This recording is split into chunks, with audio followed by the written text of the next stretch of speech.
Hey y'all, welcome back to The Stacks. I am your host here, Tracy Thomas. This week's episode, I am joined by Vella Lovell, actress from Crazy Ex-Girlfriend and The Big Sick, and we're discussing our Stacks book club pick, New Boy by Tracy Chevalier. This book is a retelling of William Shakespeare's Othello. Before we dive in, I have a few little housekeeping notes, and then I want to let you know about something new that we're doing here at The Stacks. Subscribe to this podcast wherever you get your podcasts, please. We appreciate it. Make sure you don't miss an episode. It's a great thing. Just click subscribe wherever you listen. If you're listening to us through iTunes, please rate and review the show. It's a simple step, and it goes a really long way to helping us get the word out about The Stacks. So when you're done listening, or right now while you're listening to this, just go rate and review. It's super easy, and we love you for it. Now, here's the new exciting thing that we're doing at The Stacks. We are launching our Patreon page. Patreon is a website that allows listeners, supporters of artists to contribute to the work that's being made. The deal is that you support us and we contribute some exclusive, awesome perks to our patrons only. The first thing is we're calling patrons from now on the Stacks Pack. So anybody who contributes any monetary donation to this show, you're part of the Stacks Pack. Welcome. You're awesome. What I'm asking for is any amount of money that you are able to give to help me so that I can keep the lights on here, so that I can host the website, I can reach out to organizations, I can spend a little more time making this show everything that you guys want it to be. By contributing, you're also saying I support independent artists and content that's important to me, content that talks about literacy, reading, education, and also facts, right? Information. So if you believe in what we're doing here, I would greatly appreciate you pledging a little money to become part of the Stacks Pack. In order to do that, you just go to www.patreon.com/thestacks. Patreon is spelled patreon.com/thestacks. And I, of course, have put a link in there for you for the show notes. So if you're able to contribute a little bit, as little as $1 a month, I'm serious, you get some awesome perks. You get access to a private Stacks Pack feed. You get shout outs on social media. You get your name read on air. You get recognition, access, information, a little bit ahead of the rest of the pack, right? So if you're able to do that, please check out patreon.com/thestacks. I'm forever grateful for any of you who are able to contribute. And if you can't contribute, I'm also grateful for you to listen to the show. So, this isn't a value judgment. This is just me asking you to be a part of something that we're doing here. You'll hear me talk about Patreon for a little bit now, but I wanted to give you a heads up and let you know exactly what we're doing and why we're doing it. If you're not able to contribute, also please spread the word. All of you, anybody who likes what we're doing here, spread the word, get the word out. That helps us to build a bigger following and also, to create work that is connected to you. So send us a message, tweet at us, follow us on Instagram, whatever it is. You can see all those links in the show notes. So that's super easy. Now, the last little bit before I bring you Vella is a little correction. Vella and I last week said that we were in a play called As You Like It, which is, in fact, a Shakespeare play. We also said that we played a character called Dumaine, which, in fact, we did. However, the Dumaine character comes from All's Well That Ends Well and not As You Like It. And you would think that Vella and I, two people who talked for an hour about how much we love Shakespeare, would maybe remember that. But obviously we didn't, and we failed you all. So we were in All's Well That Ends Well. We played the Dumaine in that show and not As You Like It. So that's just to clear it up, because I did get some emails and some texts from some friends of mine who I studied Shakespeare with for a whole year who were like, you're an idiot. So yes, I am. So is Vella, but shit happens. Okay, now we're going to dive in. Vella and my conversation about Tracy Chevalier's book, New Boy, and also William Shakespeare's play, Othello. I hope you guys enjoy it. And of course, send us over any comments or reflections you have after listening to the episode. Thank you so much. Enjoy.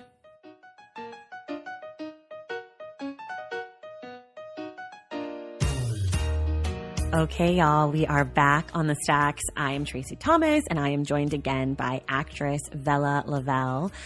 This week is our Stacks book club conversation, and we are talking about New Boy by Tracy Chevalier. It's one of the books from the Hogarth Shakespeare collection, which is a bunch of different books that are the retellings of different Shakespeare plays, and this one focuses on the retelling of Othello.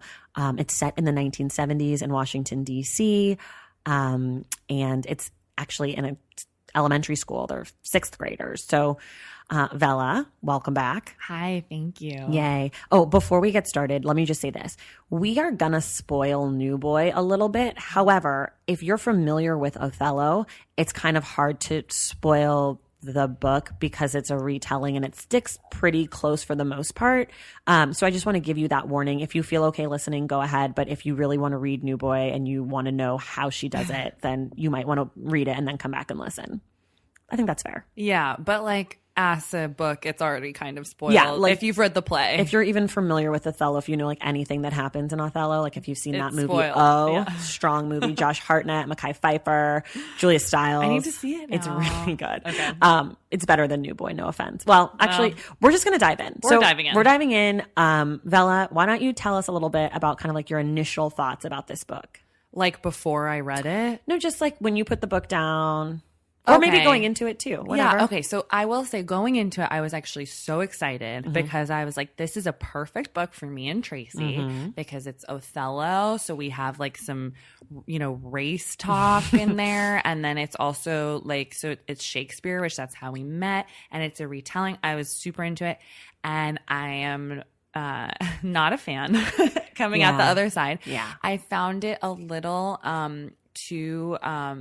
the themes are too simplified. It's kind of it kind of reduces such a complicated, beautiful, complex play to like very, very layman's terms in a way that it's just like I don't think the story is that simple. Right. It's like she almost took it down so far that she lost kind of the beauty of the play. And the reason for telling the story. I also like I when I read the back, I was like, oh, I'm excited to see Othello in like with kids. Like I was like, oh, interesting.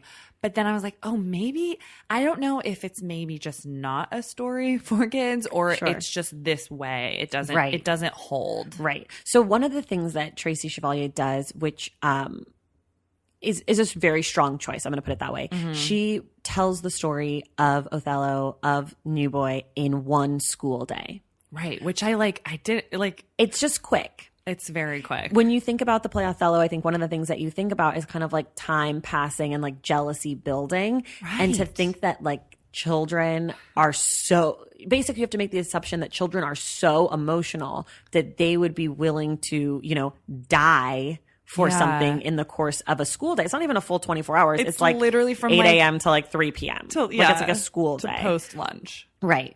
It's like the end of the school day, So I think that honestly might be one of like the biggest disservices that she does to herself because you're really being forced to suspend your disbelief in a way that even Shakespeare doesn't ask you to do. Right. And like, it's also like I think kids are so much more intelligent, so much more like aware than we give them credit for. Yeah. But even like kids are like, I just met you this morning. Right. I don't have that much investment in this relationship. Right. And like kids are really good about like walking away from things. Yeah. Or like, letting things go. And like, Sure. I do think kids can hold a grudge, but like, I mean, to this extent extent. in one day, like I think if you had been like, oh, this has been brewing since third grade and now it's sixth grade, but you just really had all of these relationships. Or even a month. Like I just think the one day is just like it's too fast. It just rushes everything for no reason. There's nothing in the story that like needs to be in a day. If it had been a week or a month or a school year or whatever, it would have been fine. Because you're already kind of taking the emotions from adults with sex and like jealousy and all that stuff. You're reducing it to kids, which I think is not a bad thing. But you're already changing that up, and then you're going to truncate time, and it's like it just feels so unrealistic. Right. And one of the things so just for full disclosure, I recently reread Othello just to be able to have this conversation because I did want to be able to compare. And I know Vella has read Othello. I did not. But you've read it. I've read it, but it's been a minute. It's okay. So I'm kind of going to be She's like the expert. Well, I'm just going to be bringing it back to Othello a few times here and there just so that we can kind of try to stick with the story, even though Tracy Chevalier does say in like the author's notes that she read the play twice and then decided to put it aside and write her own story. So that was a choice that she made. And I think that is actually very clear when you read the book. Like there are parts of the book of New Boy where I'm like, did that happen in Othello? Like, no. Yeah. Mm-mm, girl, no. So I think that the thing that stuck out for me most was the lack of subtlety in the racism in New Boy. Yes. And you brought up a really good point as we were just preparing to jump into this conversation, which was that in Othello, they really don't say expressly that they hate him because he is a Moor or a black guy. They kind of like dance around it, which I think is true. I think that to how people are generally racist. I do too, because life. Everyone is always like, I'm not a racist, but I don't trust that guy because of his hoodie. Right. And it's all these subtle ways where people don't actually want to take accountability for having these snap judgments that are based in fear. But like, and that's what's so great about the play is like, it's about other things. And this theme of him being a Moor keeps coming up. Right. And like that Iago has felt, Iago is the villain in the Shakespeare play. The character in the book is called Ian. So we're going to try to use both their characters' names in the book and then the characters' names in the play for distinction. I mean, I think Ian is short for Iago, yes, right? of course, right. You know, the great Shakespearean name, Ian. Ian, like Ian McKellen. Actually, did he ever play Iago? I bet he did. Probably he should. Must have. Yeah. Anyways, but Iago, I can't even remember. I think that he mentions that he's like this black guy, this Moor, but it's like one off early on. And then for the rest of the play, like it does come up. They're like, oh, you know, the Moor said this, you know, Othello, the Moor. Right. But it's not like, oh, get over here, you Moor. Yeah, exactly. I hate you because you're a Moor. Yeah. Yeah. It's like, okay. It's more layered, and it's almost by like not talking about it, but like it's almost becomes more clear. Well, you set it up and then you let everything else happen, and then that's the way that racism functions, right? It's like you set someone up for failure and then you say you failed, and it's not about race, it's about your failure. It's about you didn't do this. You didn't do good enough. If you had been twice as good, maybe you could have done it. But I'm sorry, like black people aren't as smart or whatever. Racism is so. That's why it's so complicated, because it's not overt, and the people who are racist usually just don't they don't wear it. And we're not saying that there's not overt racism, and that's its whole own other thing. But so much, especially right now in 2018, like we're seeing more overt racism, but so much of like systemic racism in America comes from subtle it lies policies below the belt, and you know things that were told over and over and lies and stuff. There's an amazing dense but amazing nonfiction book called Stamped from the Beginning by Ibram X. Kendi, and it's all about racist thought in America. I'm not just saying it's an amazing book. It won like the National Book Award, or it might have. Did it win the Pulitzer? I don't know. It won awards. It's an amazing book. But he talks a lot about racist ideas and how racist ideas inform racist policies, and racist policies inform racist ideas. Yeah. And that ignorance like isn't an excuse for being racist. Like that you can't just say, oh, he doesn't know better. It's like, no, in fact, he does, or she does. They do know, and they live these racist policies for whatever their reasons are. I mean, it's just so complicated, and there's so much there. You could talk about it for hours, and I think to read something that's so simple and so like reductive is it just leaves you with this funny feeling in your stomach, because you're like, it's not that simple. And even kids aren't that simple. Kids are I mean, that's why I was so excited to read it, is I was like, oh, it's going to be so subtle and like so richly like, oh, my parents do this, and like I don't know what I think, and like, you know what I mean, but like not just overtly like saying like, I don't know, like, oh, that there's the black boy, he must be good at sports because he's black, like all of the things that the kids say. I think it kind of like discredits them a little bit. Yeah. And so one of the things that happens, I think maybe 2 or 3 times in the book New Boy, is the teachers or the students will be like, oh, it must be so hard for you being new. Oh, yeah. And like literally it's like BL hyphen I mean, new. Yeah. Yeah. Or like, oh, well, go get that black new boy. Right. And so like that's kind of where the title comes from, New Boy. And I just think honestly, you should just call it Black Boy. Black Boy. Yeah. Like, why are you like, just call it Black Boy. And then not to be like a psycho nitpicky person, which I am, but not to expose that about myself just yet. I'm pretty sure that in the 1970s they were still using the term colored. Yes. I don't think black. Or like Afro-American. Sure. And I mean, I think in some places they were still kind of using Negro. Yes. I know that like definitely. 60s was kind of the end of Negro, but kind of depending. And yeah, it's so crazy. Like if they hadn't sometimes talked about bell bottoms and like a few little cultural things, like I don't know why it was in the 70s. Right. Well, she says she wanted to like write about her childhood because she grew up in DC and she was raised in the 70s. But I mean, I think that there are ways to tell this story. And I think that Chevalier does some disservices to herself by picking that time period, that setting, those, the age group, the time. Yeah. I don't know. If you were going to do this story, kind of like, how do you think that you maybe would retell Othello? Yeah. I mean, I was thinking like, it'd be cool to like kind of take, like almost just take the main character, which is, I think maybe what I thought was going to happen. Totally set it in a school setting, but like then totally forget everything else and just like do it through his eyes and live his life as like a new person coming to an all white school. Forget about like all the little, you know, intricacies and like character things and handkerchiefs and pencil cases. In New Boy, the handkerchief is now a pencil case, but like a strawberry pencil case. But like, I don't know, just kind of like be Othello and like see what life is like being the only person in this sea of white. And then and kind of like I felt like she was so like, you know, beholden to telling the exact story that she almost didn't get to just, you know, say like screw it and like do her own thing and find new things. Right. Even though she says that's what she tried to do, I feel like she didn't. She tried to retell the story, but she just told the story and changed the name. Just like didn't do as good. I mean, look, Shakespeare is a genius. Like, it's hard to retell Shakespeare. I mean, there are productions that I've seen using Shakespeare's text where I'm sometimes like, why did you set this in Kuwait? Yeah. Like, what are you doing? Just like, do it. You're not that smart. Just set it. Just everybody should wear jeans. I'm curious, how would you tell? So if I was going to do her version, the first thing that I would do is I would not make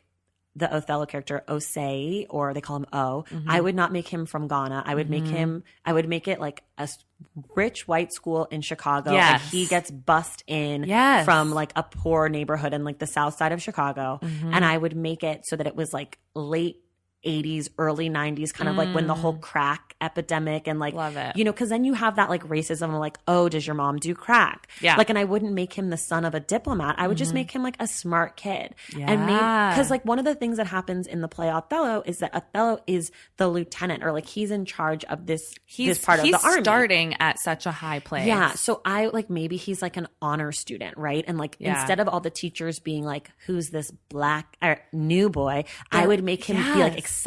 Like, oh, we're bringing in diversity. We're so excited. And so then that gives a reason for the Iago character to be like jealous and to feel like he, you know, thought he was smart and he thought he was going to like be on the debate team or whatever it is. And then you give them something to play off of. But if you bring him in and all the teachers are like, ew, he's black. He's a black new boy. And all the students are like, I've never seen a real life black person. And like, he's coming in as like already the bottom of the totem pole. There's nowhere for him to fall. And there's no reason to want to bring him down. Because in this story, it would just be like, oh, there's a black kid. Like, let's not talk to him. Right. Like there's no reason for him to get involved with anybody. Like he's already like so on the bottom when he comes in that it's just kind of, you don't understand. You really don't understand. Or maybe you bring him in and he's like, you know, they're in high school, or maybe it's in college and he's like the recruit, like the star quarterback guy of another school. I think that's what they do in the O movie. Oh, and O, okay. But you give him a reason to be people to be excited about him, which then gives Iago a reason to not be excited about him, to feel like he's been usurped. Right. If you want to be Shakespearean. Usurped. Other than just overt racism of I don't like him because he's black. He must go down. Because that's what it ended up feeling like in New Boy. And so it felt just like less interesting, less complicated, and so less real. Sure. I mean, one of the things like when I read Shakespeare, when I think about Shakespeare, and I often think about like, how would I want to retell this story? And as I was rereading Othello, I was thinking like, you know, this is like so Barack Obama, right? Like this is so what the Republicans wish they could have done to Barack Obama, right? They just, besides that Barack Obama is married to a beautiful black woman who's amazing in every way. And not that white women aren't. I have a black dad and a white mom. So like, please don't come at me about interracial relationships. Like I am not the one. Not today. Not today, sweetie. But it is like that idea that like here is this out of nowhere rising star that people are so into. Yeah. And like how does that affect someone like Iago who really embodies that white male fragility that we talk so much about right now, especially like with these school shootings and, you know, this violence and this acting out and these. And also with, I think maybe just because like Get Out and the Oscars and everything, I kept thinking about the kind of the Get Out like theme of just like, oh, Black people are amazing at all of these different things. Like this myth of like Black people are better, you know, like better dancers and better looking and better at sex and like all of these things, and like feeling so afraid of that, and so insecure about like white fragility, being replaced, all of that stuff. That there's that element as well. There's just so much in Othello and like in all of Shakespeare's plays, but this one I was like, this could have been written yesterday. Like this theme of this like white guy who just sees it all slipping away. Because in the play, Othello's the lieutenant or whatever military thing that he is, and he promotes Cassio to be his number 2, which is the Casper character in the book. And Iago thinks that he should have been promoted to that position. And so he's basically like, I'm not going to let this black guy come in here and just promote this other guy when I'm clearly the right choice. Like that should be me. Yeah.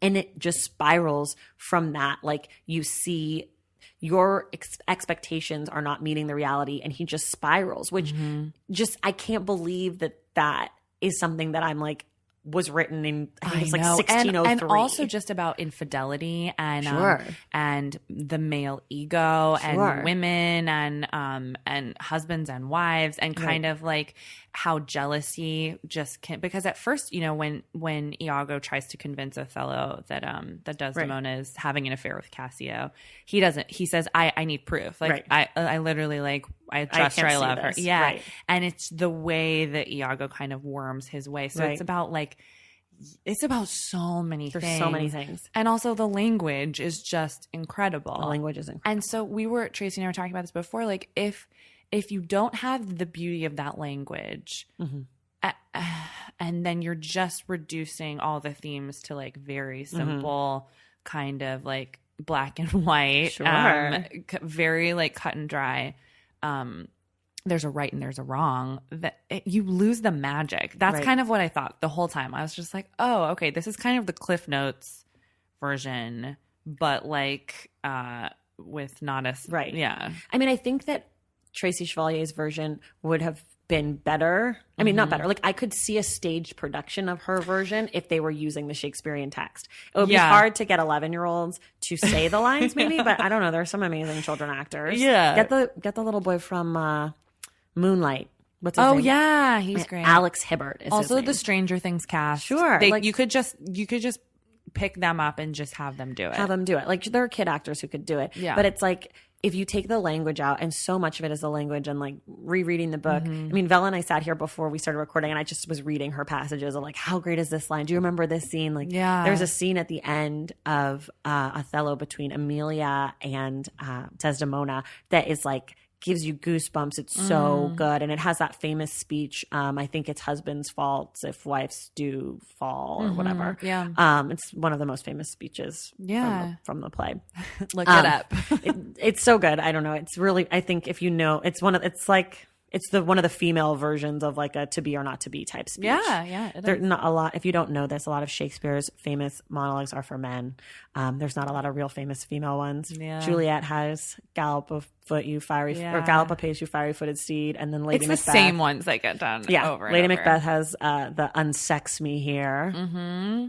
Then you got some Midsummer ones. Are those ones? Oh, well, there's that line that everybody loves. It's like, though she be but small, she be mighty. I'm tall, so I don't really care about her, and so are you. We were more the Helena. We're more Helenas. We need to happy some How happy some or other some can be. Through Athens, I am but as fair as she. That was my college audition monologue. Me too. Okay, great. Great. We're the same person. Thank you for listening to Shakespeare Corner here at the Stacks. But also, like, thinking about, like, talking about Amelia. So in New Boy, now she's Mimi. Which is, why can't she just be Emily? Why is she Mimi? Like, it's so trivializing. And I find that Amelia in the play is the best character. Yeah. She is like the speaks truth to power person. She unfolds the whole story. She figures it out. She soothes Desdemona before she's killed. She gets all up in Iago's face. She tells Othello that he's an idiot. And it's not because you're black. It's because you're dumb, my guy. You got played. You got played. Also, she is in such a complicated position because she's Iago's wife. Right. And so already she's so wrapped up in things where it's like in New Boy, she and Ian just started going together the day before. Yeah, I think it was 5 days. Oh, sorry. 5 days before they were going together.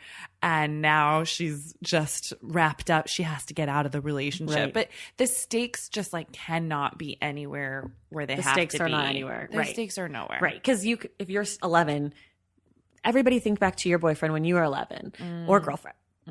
Or partner, whoever you are. Think back to that. Some lover. of us were just reading books alone at recess. I don't know who those people were. Okay, well, think about your first ever person that you maybe smooched. Right, okay.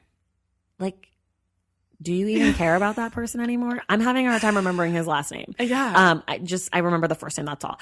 The point being, like, there's no stakes in an 11-year-old's relationship. No. That doesn't mean that 11-year-olds don't feel great things. Right. But it's very easy to get out of a situation when you're 11. Even though you might feel in the moment that it was challenging, there's also like, okay, great. Yeah, I gotta eat lunch now. Yes, exactly. Let's move on. Like, and that's not to say that there aren't things that happen to 11-year-olds that aren't high stakes, and those things I would love to hear a play about. But I think that she could have.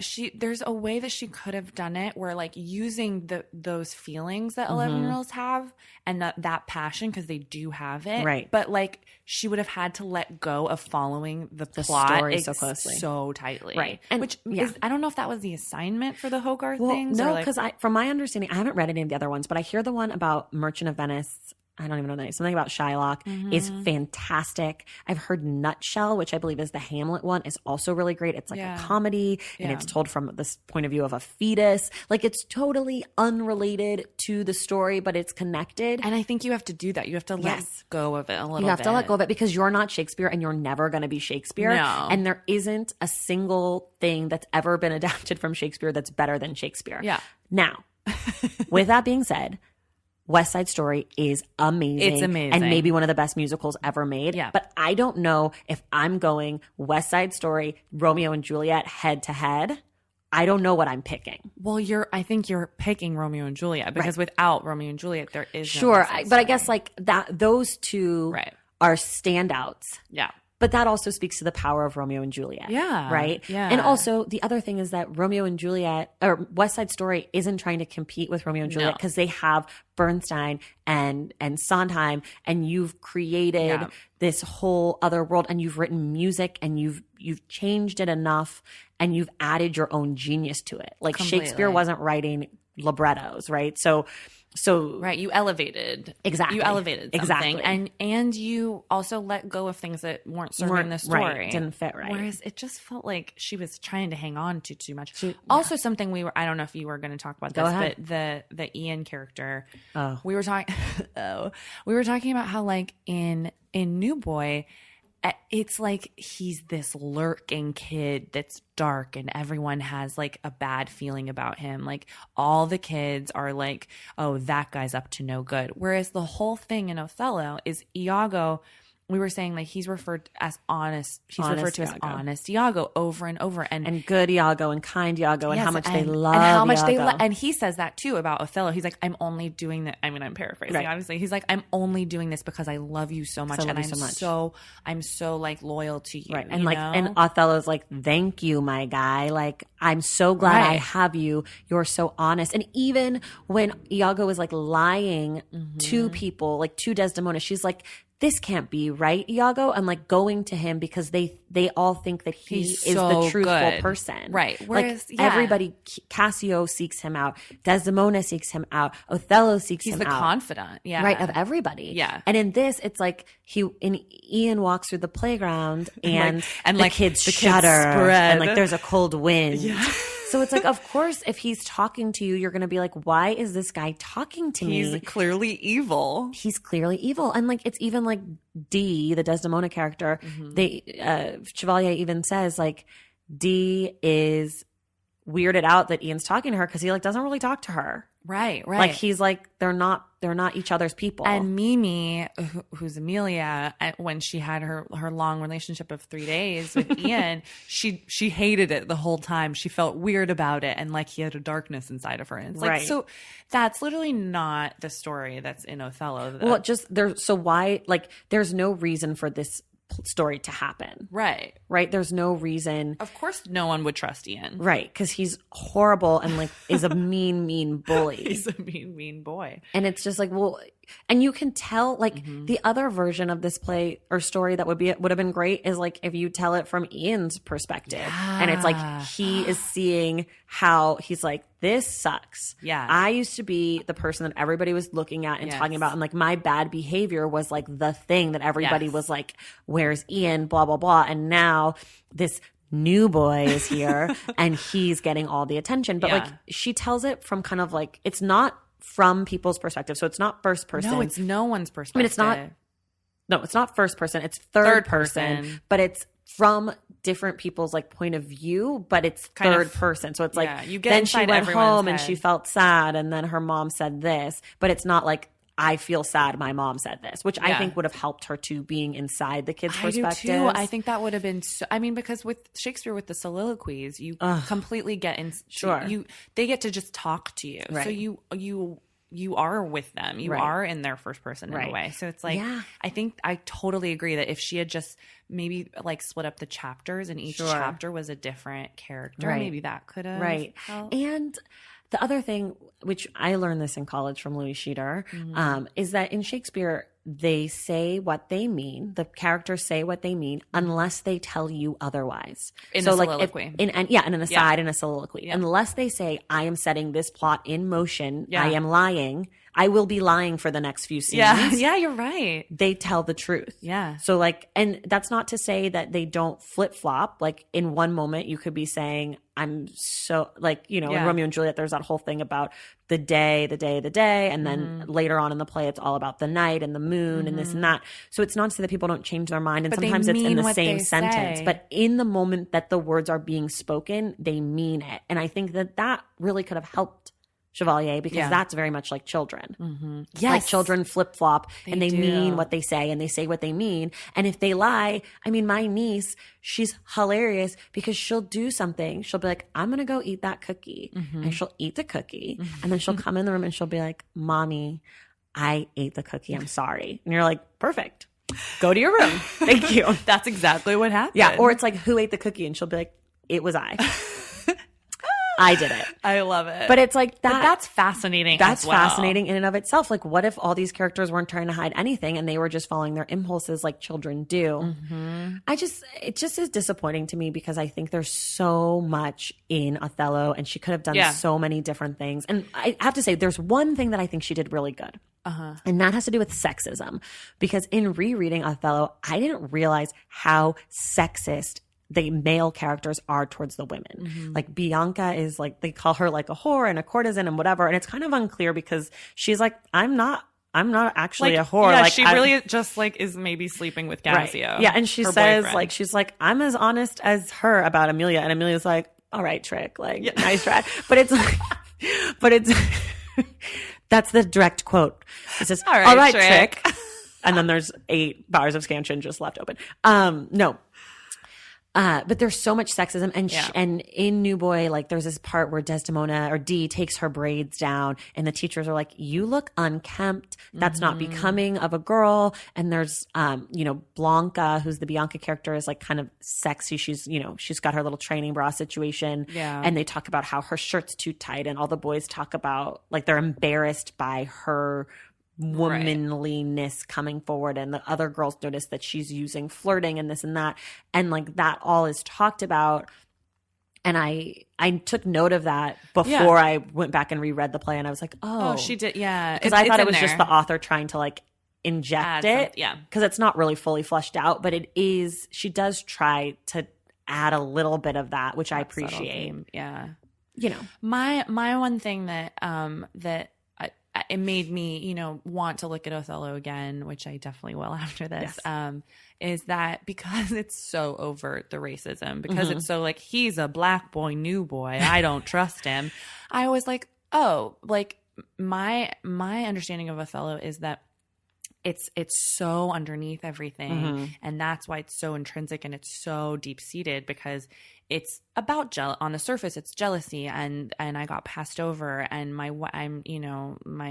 feel like he might cuckold me or all these things, but the through line is that he is black and he is different, right? But it made me think, oh, is it really just completely about race? Is there a world where Othello is just completely race the whole way through? Sure. Which is like a lens you could look at it with, you know, and maybe that was what she was trying to say, you know? Yeah. Yeah, that's a good point. We're going to take a quick little break before we talk about the ending of this amazing play, and we're going to talk to you about something else that's amazing. Valentine's Day is upon us, and I've got love on the brain. Love for books. Duh, of course. Hello. Did you forget what podcast you're listening to? I love bringing you all great reads, exclusive author interviews, and behind the scenes book gossip. But I can only do that with your support over on Patreon and Substack. Our Stacks Patreon community, also known as the Stacks Pack, is where you can go for book club meetups, a private, very active Discord, and a year-long mega reading challenge to help you achieve all your reading goals. Plus, you also get that monthly bonus episode. Now, over on the Substack, you can subscribe to my newsletter, Unstacked, where I keep the book conversations going. I also give you a healthy dose of sports and pop culture, definitely some hot takes happening over there. And again, that bonus episode.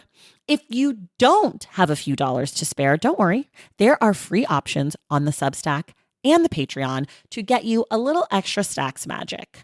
Making this podcast is a total team effort, and by supporting my Patreon and my Substack, you allow me to support my amazing team that makes the show possible every single week. So if you or your friends are looking to meet other book lovers and support this indie podcast, come hang out with me on Patreon, Substack, or both. I would love to have you. And since we're talking about love, you can gift subscriptions to the Patreon and the Substack for that special reader in your life.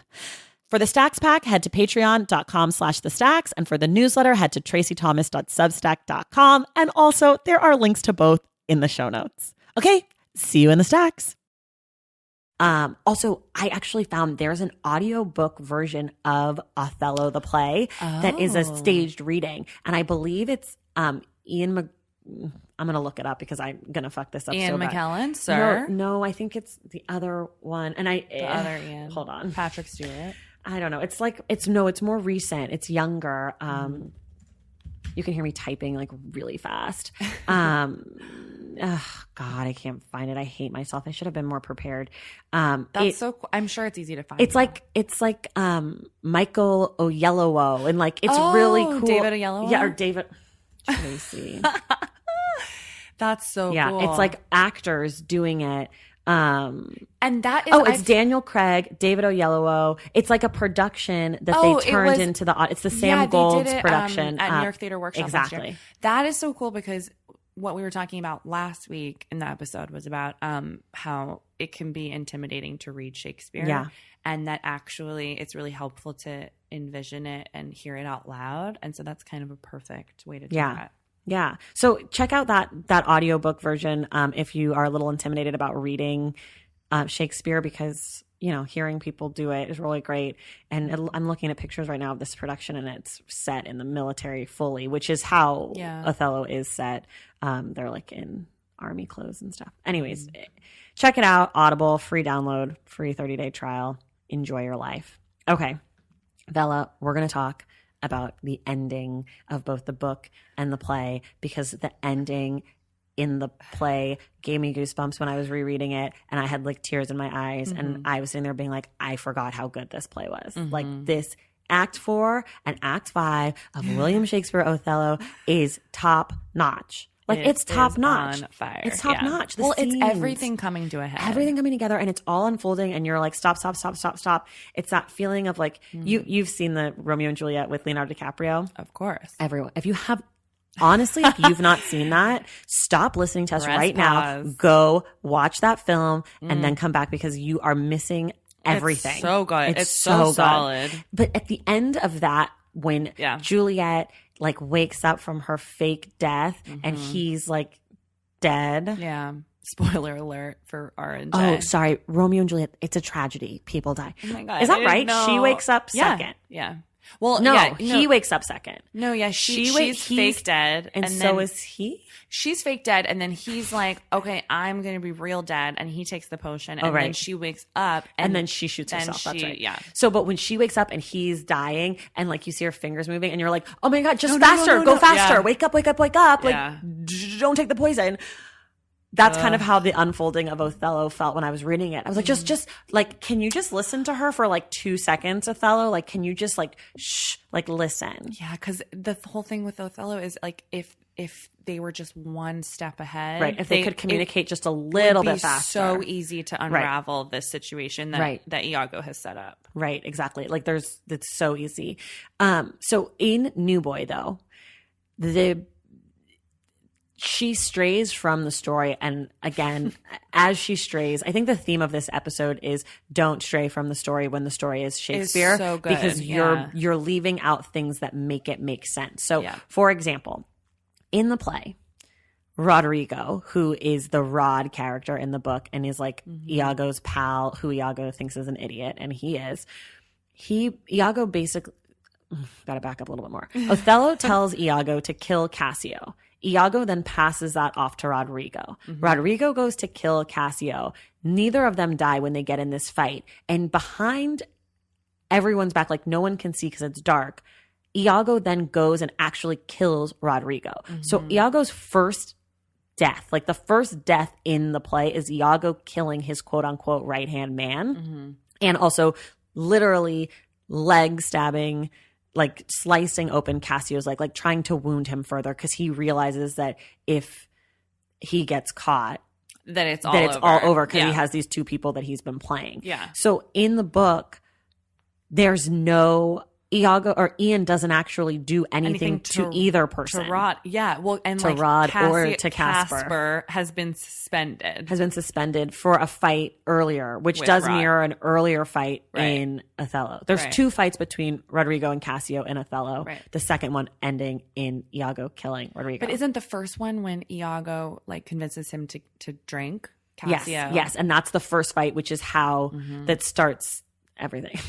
So we kind of said that you don't need to read either of these things, but you should read them because we're confusing you. But anyways, the point being that in Othello, Iago commits his own acts of violence that in the book doesn't happen. Yeah. Just not at all. Well, he pulls Amelia off the thing. Right. So then in the book, we move to the big like scene between Osei and D. What's her real? What are they called? Danielle or something. Daniela. Something stupid. Yeah. No, if your name is Danielle, it's not stupid. I just think Desdemona is so great. Like, I think Danielle and Daniela are both lovely names. I just mean, just like Ian is like stupid for Iago. Right. You know what I'm saying? It's a solid name. They're lovely names. They're all of lovely them. names. Mimi is actually a really cute name. I just think like it trivializes Amelia, which is like such. It's so you have like all those Amelia. Syllables too in the verse. It's just good. Yeah. Anyways, so Othello or Osei and D, they are together on top of this play structure, and O is like going to tell her off, kind of. And in the play, in this scene.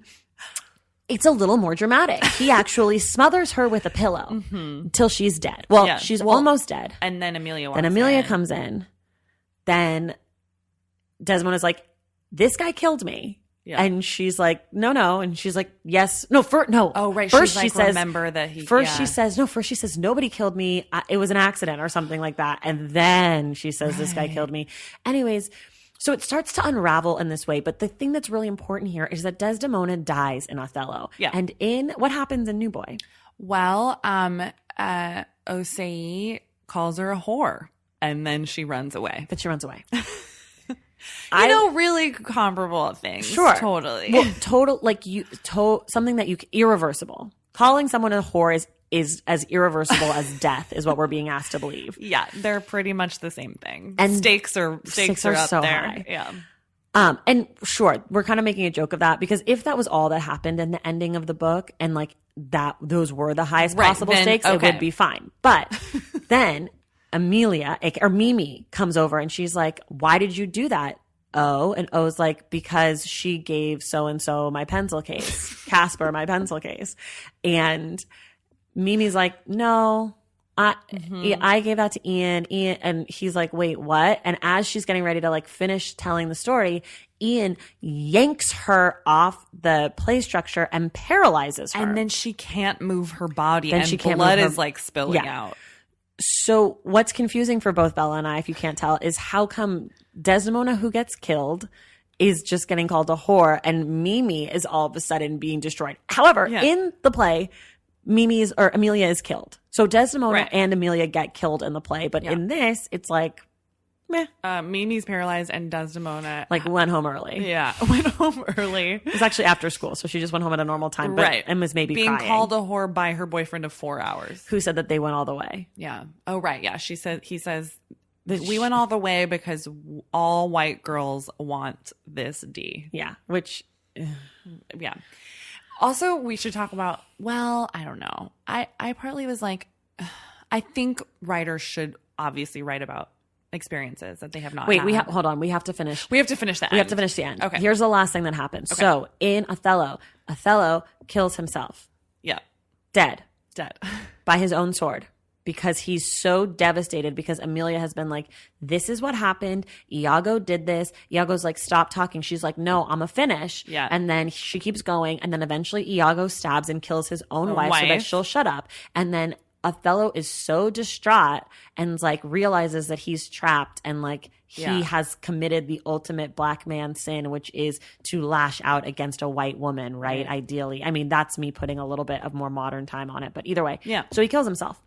In this book, what ends up happening is the racist teacher, Brabantio, or Mr.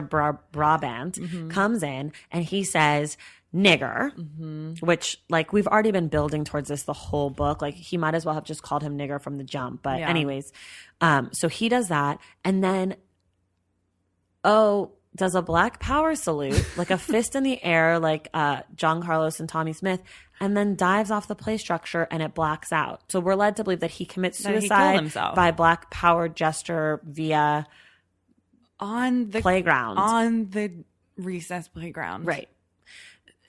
So the ending is just, I was really looking forward to the ending because in my version of this, aside from the fact that it's not true because black children don't shoot up schools generally, it's usually white children. It's like more of the Iago thing. I feel that that's how this story would realistically end in my version of it because that to me that has the stakes. Yeah, that's well, and maybe it is that Iago comes in and he brought a gun Yeah. to do something bad to somebody, and somehow Othello gets a hold of it and he kills Desdemona, or maybe he kills Desdemona in a different way. Maybe he strangles her in the gym closet and then feels so bad, takes the gun and kills himself. Or maybe he locks himself in a room with Iago to like save other people. Or like he's Yeah, there's lots of options, but I just feel like it's like you can't have Desdemona be totally emotionally not fine, and like bullying women is not a good thing, and like treating women badly, all that stuff. But if we're comparing, the stakes of death. If we're comparing the stakes of suicide by playground and being paralyzed and then being called a name at the age of 11, it just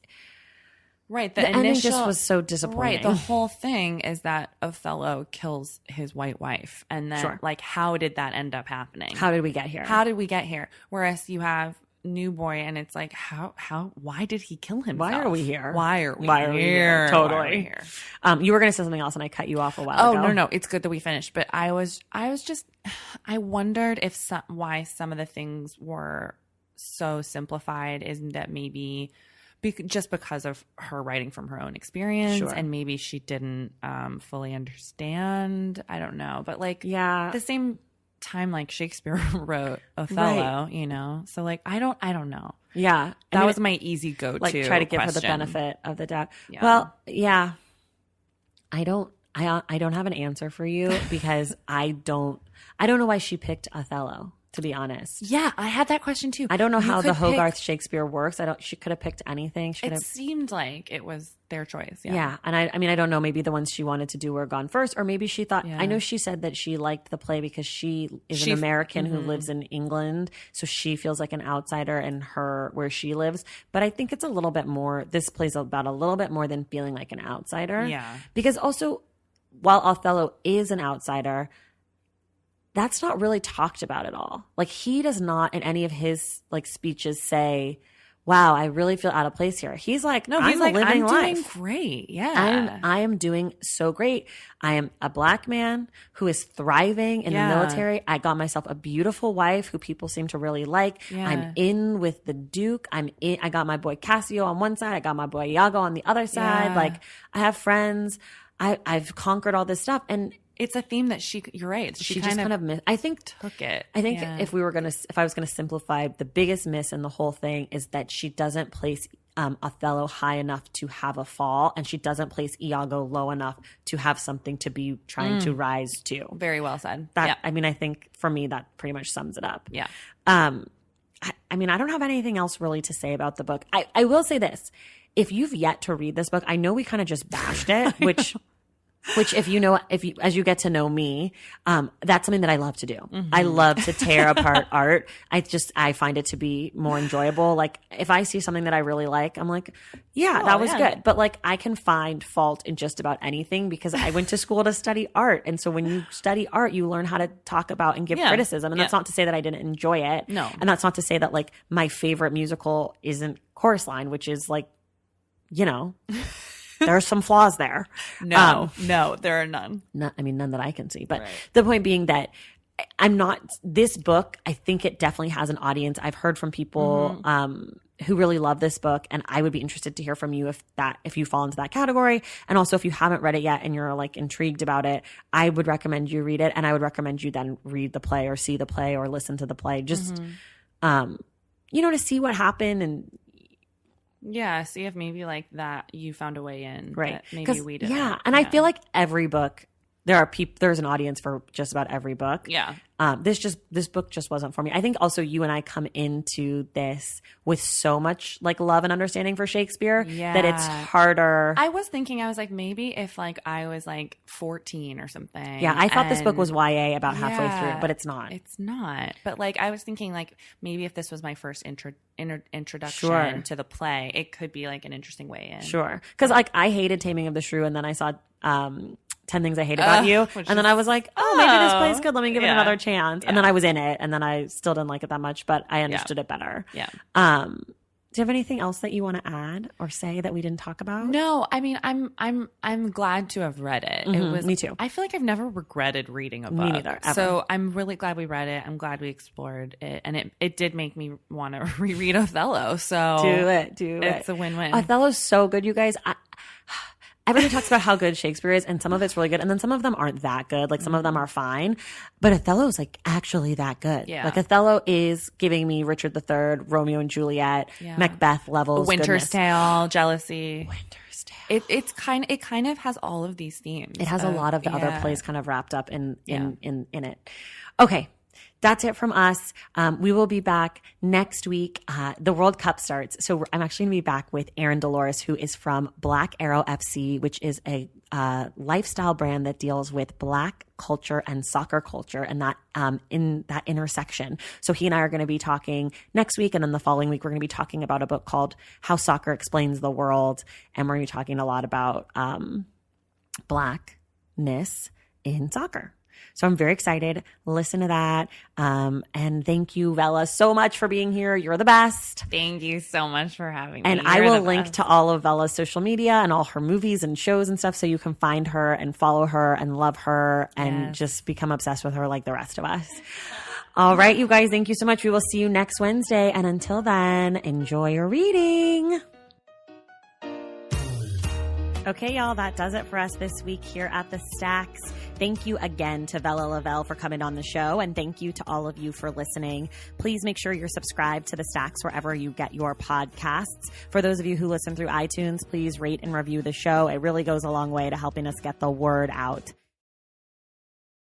As I mentioned at the top of the show, we just launched our Patreon page today.